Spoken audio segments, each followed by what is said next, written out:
nous, c'était le meilleur papa du monde. Il aimait toujours nous avoir à ses côtés, même pour nous libérer pour aller en vacances. C'était très difficile pour lui. Alex n'était plus un ami pour moi. C'était un frère, plus qu'un frère. Il était devenu un membre de ma famille. Je ne sais pas comment je vais vivre notre séparation. Je ne sais pas.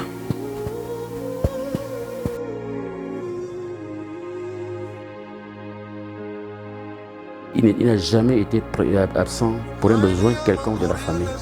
Il était un pilier de la famille et toute la famille se reposait sur lui. C'est dur pour moi. Compliqué. Il n'y a que des mots qui parlent. Ce qui va me manquer, c'est les craintes qu'il me faisait chaque fois qu'on se croisait. Les derniers instants que nous avons passés ensemble, ce sont des instants qui vont me marquer à vie.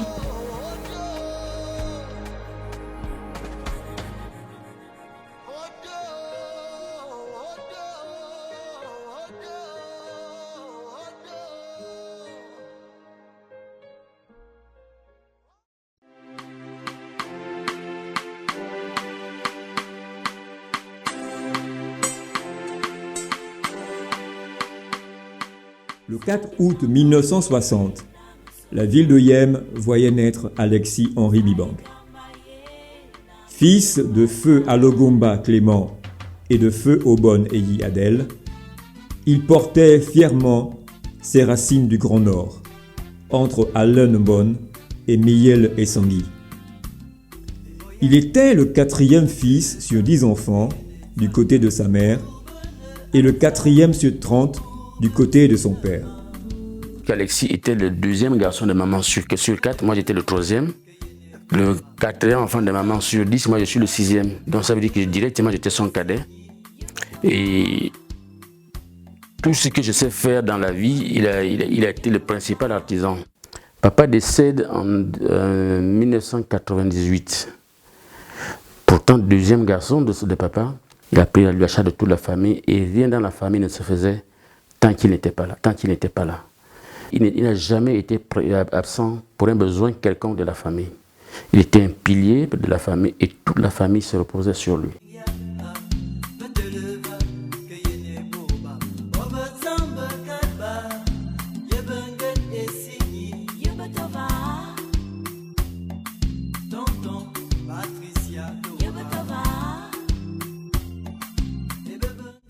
Après avoir fait ses premières années à l'école catholique d'Allenbon, c'est à Minzik qu'il poursuit ses études secondaires. Sa vie professionnelle débute sous le signe de la convivialité. Barman de renom, il marque de son professionnalisme des établissements prestigieux tels que l'hôtel Le Dialogue, le bar Le Peuple, le Président et l'Hippocampe. Alexis s'est toujours occupé des gens parce qu'il a fait dans l'hôtellerie et il a travaillé au temps de la gloire de l'hôtel Okume Palace, premier hôtel 3 étoiles du Gabon, et où il a dirigé, géré tout ce qu'il y avait comme commodité du bar et de la restauration. Donc c'était un homme qui était ouvert à la société et surtout au prochain.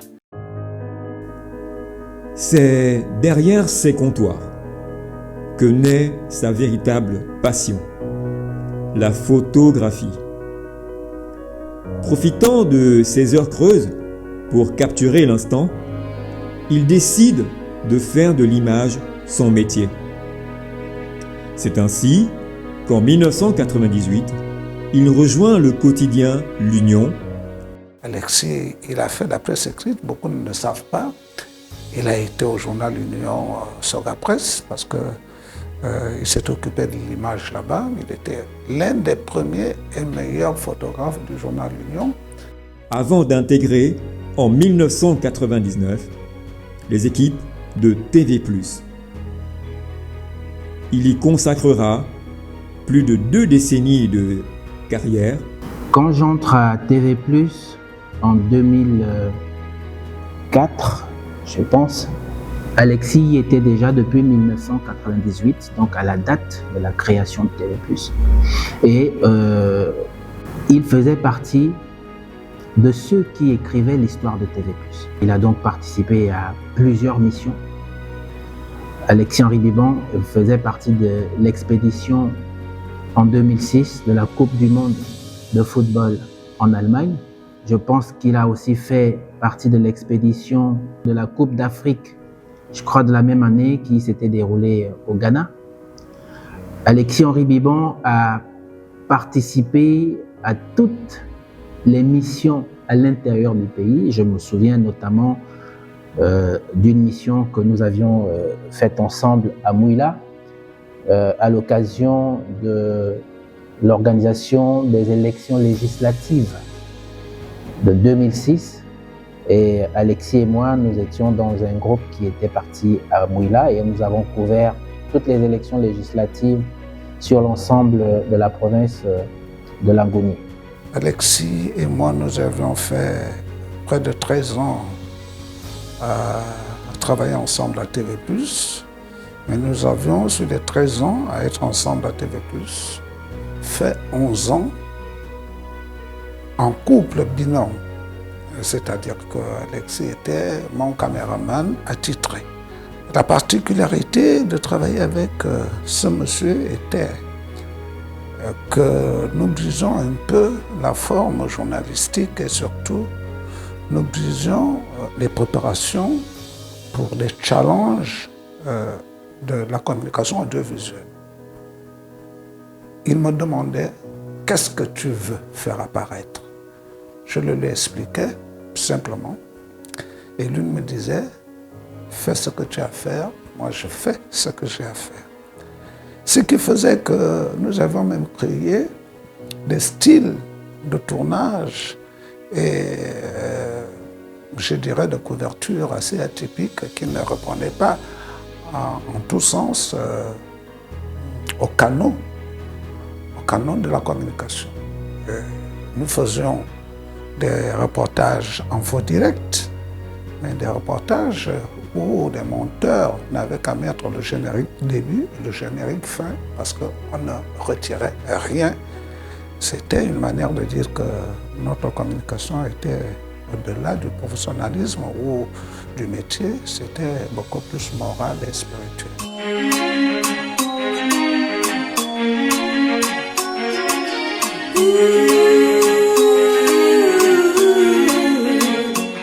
Alexis-Henri Biban était avant tout un époux, dévoué et aimant. Ainsi, le 8 décembre 2011, un jeudi, il unit sa vie à celle de Elomba Léa Liliane. Ce fut l'un des jours les plus marquants de son existence. Joyeux anniversaire à toi, ma chérie, mon bébé, mon cœur, mon magnifique. Que Dieu te garde, protège, te comble de toutes ces grâces. Que cette nouvelle année t'apporte longévité, prospérité, bonheur, santé. Je t'aime, mon Dieu. Joyeux anniversaire. Chef d'une famille nombreuse, il laisse derrière lui l'héritage d'une vie consacrée au sien. Père de 7 enfants, qui sont Jennifer, Lowell Jerry, Jessie Wendy, Ray Alex, Tricia Vanel, Christ Jeffrey et Jeniska Gwenaël. Pour nous, c'était le meilleur papa du monde. Il aimait toujours nous avoir à ses côtés, même pour nous libérer pour aller en vacances. C'était très difficile pour lui. Toujours à ses côtés. C'était aussi un bon conseiller. Il aimait beaucoup nous conseiller, toujours nous faire asseoir. Des moments forts avec papa, il y en a eu tellement. La dernière fois, qu'on était au village ensemble. On était allés à 3, papa, maman et moi. Quand nous sommes partis, arrivés là-bas, il m'appelait affectueusement ma belle-mère. Ma belle-mère, c'est parce que je porte le nom de ma mère, le nom de la mère de ma mère. Il m'appelait ma belle-mère et moi je l'appelais mon beau-fils. Donc c'est comme ça qu'il me dit, ma belle-mère, il faut t'apprêter parce qu'on va aller à la chasse. Habituellement, il partait à la chasse avec mes frères. Mais pour cette fois où j'étais allée seule avec des parents, il m'a dit, on va aller à la chasse. Nous nous sommes apprêtés. Nous sommes allés à la chasse. Il a pris ses 2 fusils. Il a pris un, il m'a donné. Et pendant qu'on cheminait, il me montrait, et voilà, quand tu marches, il faut regarder partout. J'ai dit d'accord, Après, nous sommes arrivés à un endroit où il y avait les canards les canards sauvages. C'est comme ça qu'il m'a dit, bon, reste d'abord ici, j'arrive. Attrape le fusil, tu attrapes le fusil. Tu tires sur tout ce qui bouge. Quelque chose bouge, tu tires. J'ai dit, d'accord, je tire. Il m'a dit, tu tires le fusil comme ça. Quelque chose bouge, tu tires. C'est comme ça qu'il est parti. J'étais debout. J'avais un peu peur. J'étais seule dans la forêt. Je regardais partout s'il n'y a pas quelque chose qui va apparaître, une bête. C'est comme ça qu'au loin, c'est lui qui tire. Il a tiré première fois. Quand il tire juste en face de moi, il y a quelque chose qui a bougé. J'ai eu un peu peur. Après, il tire la deuxième fois. Quand il tire la deuxième fois, c'est un porc-épic, un petit porc-épic qui était juste là devant. À moi maintenant de prendre le fusil. Quand j'appuie, j'essaie d'appuyer sur la détente, mais ça ne passe pas. J'appuie. À moi maintenant de murmurer, papa, viens. Mais il était loin, il n'a pas entendu. Donc après, il est arrivé. Quand il arrive, c'est comme ça que je lui dis, mais on a raté le gibier. Il me dit, comment ça? J'ai dit, oui, parce que j'ai tiré, mais rien n'est sorti. Il fait, ah oui, avant de partir, je n'ai pas enlevé la sécurité. Oh, ma belle-mère, on a raté.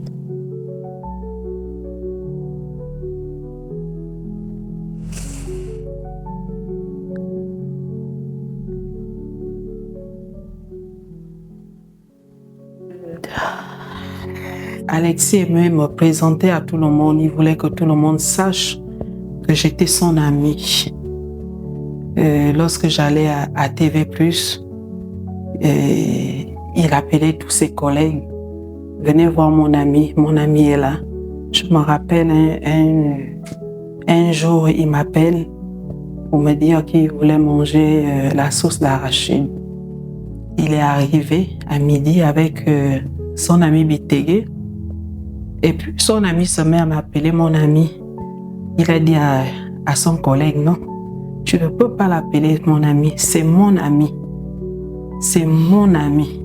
Il faut chercher ton ami. On a rigolé. Quand je gagne mon bac, en première année à l'université, je n'avais pas de bourse. Et quand je viens le trouver, il me dit non, il y a une façon de se le faire. Il m'a acheté un appareil photo. Et il m'a dit, avec cet appareil photo, tu peux te débrouiller. Tu peux te débrouiller et parvenir. Avec cet appareil photo, heureusement, j'ai pu supporter toute ma scolarité universitaire. Et même lorsque je suis parti à l'école de formation professionnelle, c'est avec cet appareil photo que je me suis sorti.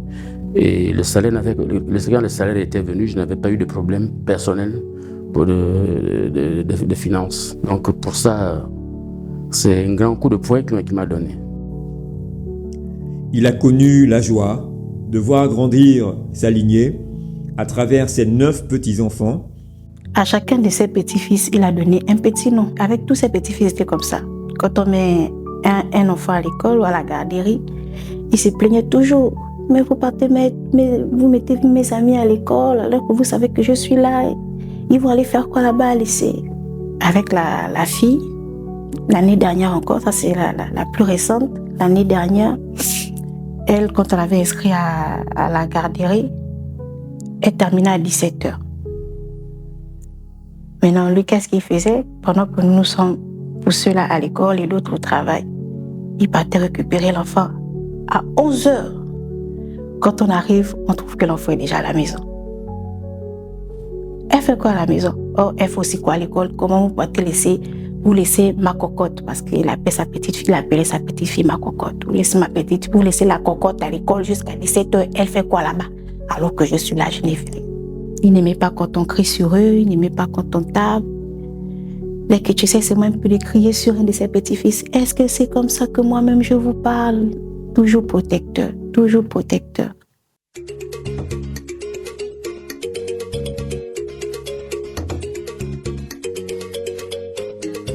Baptisé, communié et confirmé au sein de l'Église catholique, il y a exercé un rôle de parrain avec ferveur auprès de 5 filleuls.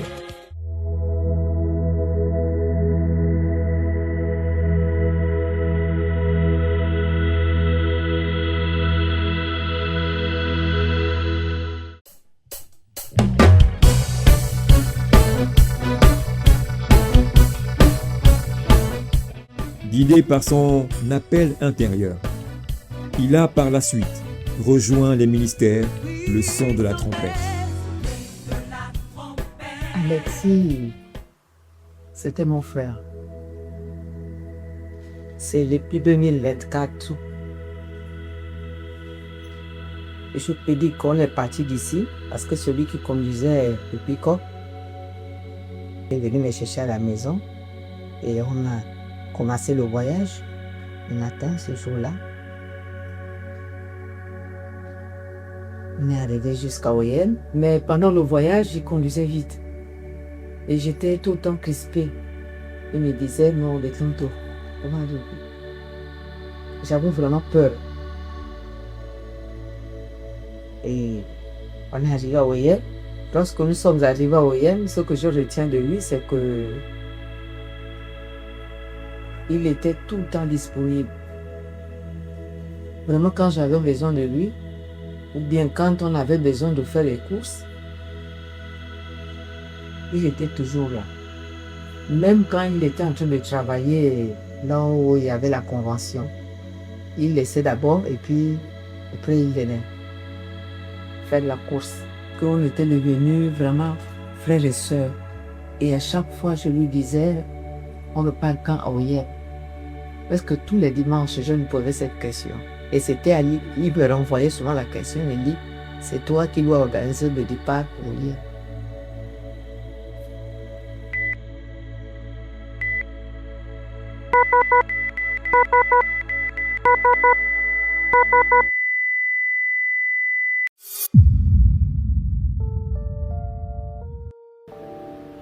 Amen. Amen. Alors, notre père, le révérend pasteur, a souvent l'habitude de nous dire que lorsque nous sommes en Christ, nous naissons 2 fois. Nous naissons par notre naissance biologique et ensuite, nous naissons par l'esprit lorsque nous donnons, n'est-ce pas, notre vie au Seigneur. Mais lorsqu'on n'a pas Christ, on est 1 fois, on meurt 2 fois. Alors, je viens ce matin vous annoncer que notre frère, Alexis Liban, du corps d'onction à Siméon, nous a dévancés vers le Père.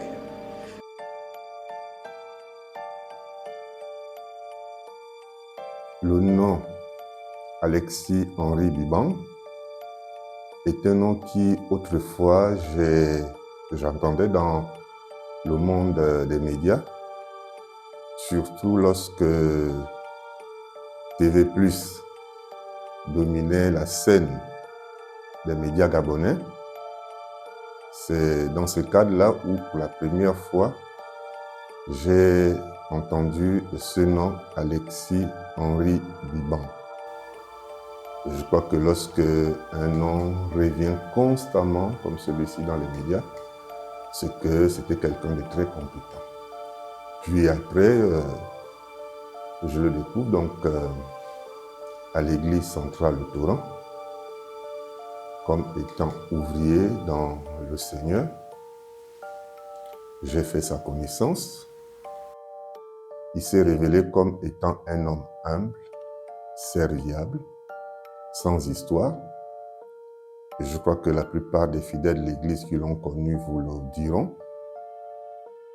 Mais il s'est fait surtout remarquer à l'Église dans la capacité de transmettre son savoir aux jeunes qui étaient engagés dans le service des médias de l'Église. Quand je pense à Alexis, il était responsable de cadreur, donc qui prenait en charge toute la partie photographie, caméra, câblage. Et quand je pense à lui, c'est ce consigne qui me vient à l'esprit. Je serai ton serviteur, toujours et à jamais. Je serai ton serviteur, je garderai toute ta loi. Serviteur que tu t'es choisi, serviteur dévoué, serviteur dans l'humilité, serviteur parmi nos frères. Oui, c'est tout lui, serviteur que le Seigneur s'est choisi, serviteur dévoué, serviteur toujours humble, serviteur que le Seigneur s'est choisi. C'est quelqu'un qui a été dévoué dans son travail, dans ses missions pour le Seigneur. Il était dévoué, il a toujours été disponible, disposé, avec le souci constant de former les jeunes dans le cadrage. Même le câblage, il était vraiment disponible. À chaque fois qu'il y avait une mission, il était toujours présent. Il était l'aîné de parmi nous tous et même de beaucoup. Mais il était effacé, il s'est fondé dans la masse. Pendant plus de 15 ans, il a œuvré au sein du département communication appelé Siméon. Il en fut l'un des premiers ouvriers, formant avec patience et rigueur la quasi-totalité des cadreurs du ministère. Tonton Alexis, c'était un mentor pour la plupart des cadreurs de Siméon. Il était un mentor, mais il était mon mentor.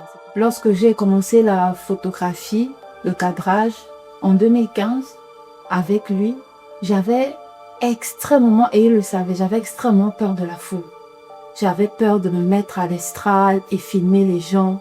Donc à chaque fois, quand je venais, il me remettait l'appareil photo. Il me disait, Orly, va filmer. Je disais, non, j'ai peur. Non, j'ai peur du pasteur. J'ai peur des gens, les gens me voient. Il me dit, un photographe n'a pas peur de la foule. Et dans mon histoire de cadrage et de photographie, c'est lui qui m'a aidé à surmonter la peur de l'autre et la peur de la foule. Parce qu'il était non seulement très patient avec moi, et comme il savait que c'était cela mon problème, il n'hésitait pas à m'envoyer à chaque fois. D'année en année, de mois en mois, cette peur a totalement disparu. Je sais qui m'a aidé et je sais qui a été un mentor pour.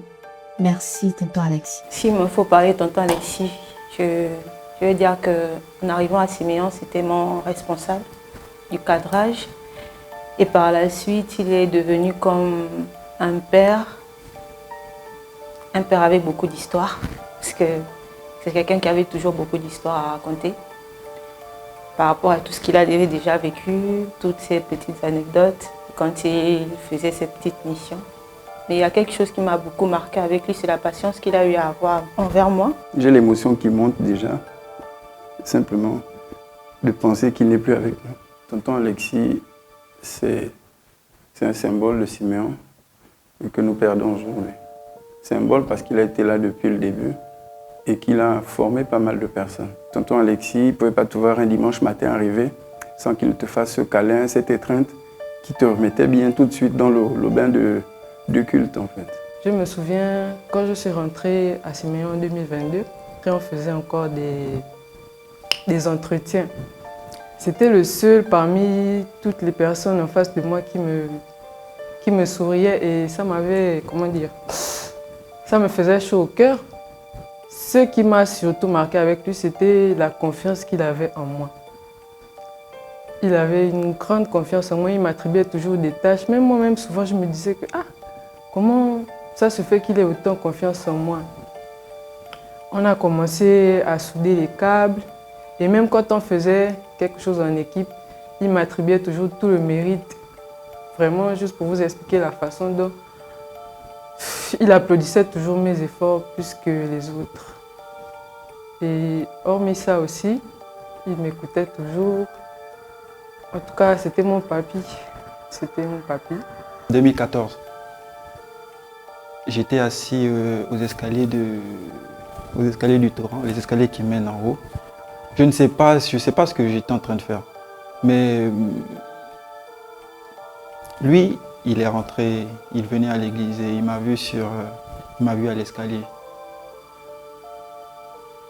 Et il m'a demandé, tu es dans quelle tribu? Parce qu'à l'époque, c'était les tribus. Tu es dans quelle tribu? Et j'étais à Dan. Il m'a dit non, viens à Siméon. C'est lui qui m'a fait rentrer dans Siméon. Et tout ce qui concerne la com, tout ce qui concerne les caméras, le montage, tout ça, je lui attribue le mérite parce que je ne connaissais pas. Si j'ai continué, si j'ai poursuivi dans les métiers de la communication, c'est parce que c'est lui qui m'a transmis cette passion. C'est à cause de lui. Et lors de mes soutenances en licence et en master, j'avais toujours tendance à dire que je remercie mon deuxième père. Parce que dans la com, c'est lui qui est mon papa. Quand je suis revenu, je voulais une seule chose. Je voulais le rendre fier. Je voulais faire en sorte qu'il soit fier de la personne que je suis devenue, qu'il soit fier du fruit qu'il a planté en moi. Un monsieur sans histoire. Et ce que je retiens de lui, c'est un modèle. Un modèle en tout. Lorsque j'ai intégré Siméon, tout de suite il a été un repère pour moi. Parce que de tous les jeunes qui étaient là, c'était le plus âgé. Et ce que j'ai remarqué, c'est que tout le monde parlait, mais lui disait jamais rien.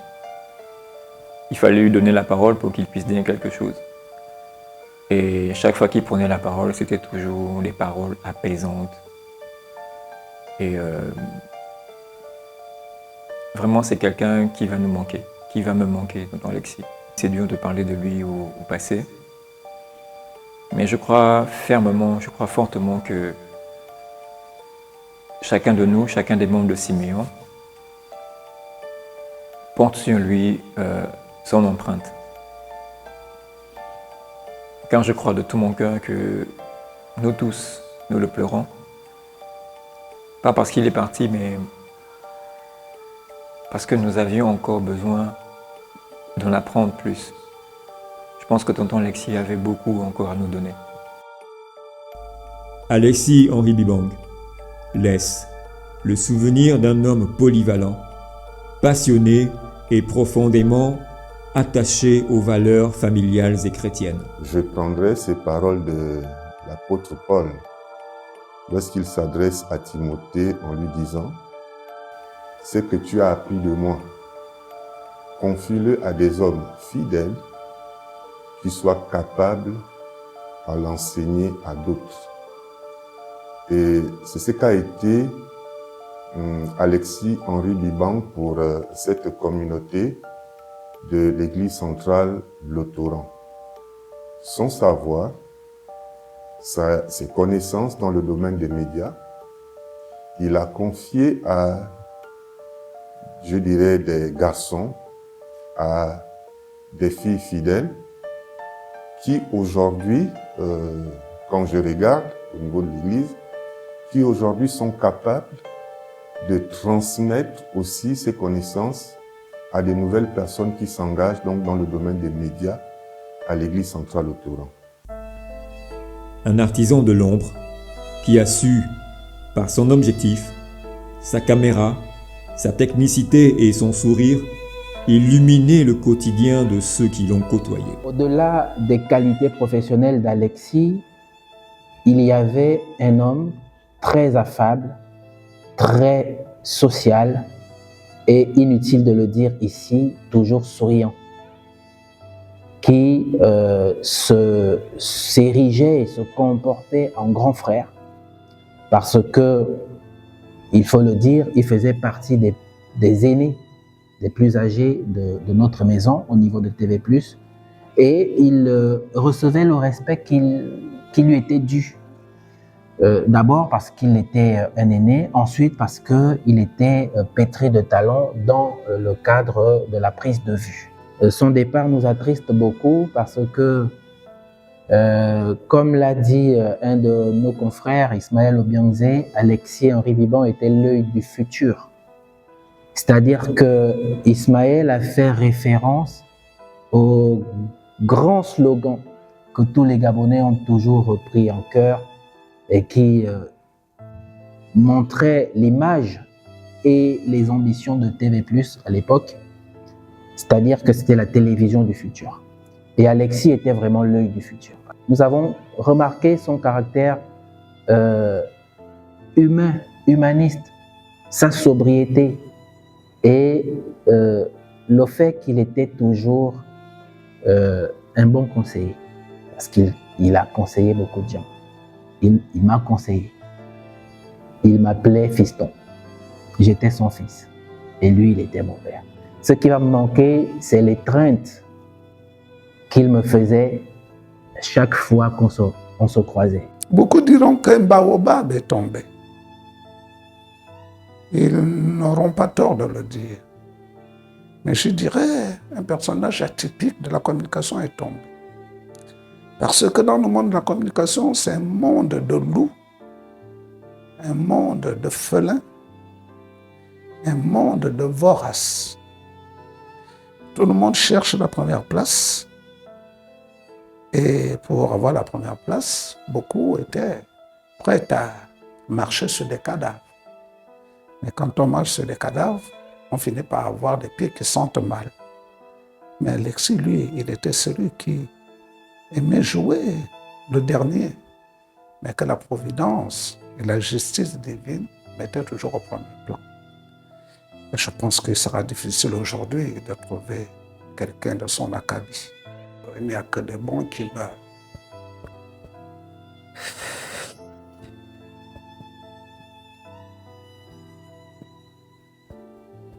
C'est dur pour moi. C'est vraiment dur parce que j'ai perdu un frère, j'ai perdu un ami et j'ai perdu mon confident parce que Alex me disait tout. Il me disait tout, il n'y avait pas de secret entre nous, puisque lui-même me l'avait dit qu'il n'y a pas de secret entre amis. Donc, on n'avait pas de secret entre nous. Je ne sais pas comment je vais vivre notre séparation.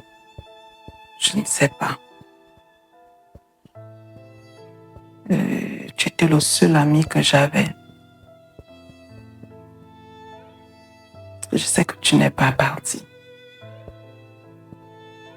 Tu as juste cessé d'être visible. Il nous a trompés. Tout le monde n'a pas eu la même sagesse que lui, il a eu d'étudier de papa et de façon un peu vite. Aujourd'hui, c'est moi qui suis en charge de la famille et je n'ai pas la même sagesse que lui. Je n'ai pas la même force que lui et toute la famille aujourd'hui est déplorée. Jusque-là, je ne réalise pas encore son départ parce que c'est vraiment très douloureux. Pour moi, ça me fait très mal. Je lui dis aujourd'hui que papa, mon beau-fils chéri, tu sais, le vide que tu laisses de mon cœur aujourd'hui. J'espère que ce vide, le Seigneur pourra le combler Je prie que le Seigneur me donne la force pour pouvoir penser cette plus sûr. Tonton Alexis, de là où tu es, je sais que tu es heureux parce que tu es entré dans la gloire de Dieu, ton Père. Et nous qui sommes restés avons le lourd fardeau de continuer l'œuvre que tu as commencée avec nous. Nous allons continuer de travailler comme toi tu travaillais. De cet homme engagé, disponible à la fois pour sa famille biologique et religieuse, nous pouvons dire sans l'ombre d'un doute, tel qu'il est écrit en 2 Timothée 4, verset 7, qu'il a combattu le bon combat, qu'il a achevé la course et qu'il a gardé la foi. Son maître lui dit, « C'est bien, bon et fidèle serviteur, tu as été fidèle en peu de choses, et je te confierai beaucoup. Entre dans la joie de ton maître. » Matthieu 25, verset 23.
Que ton Saint-Esprit vienne et prenne le contrôle de chaque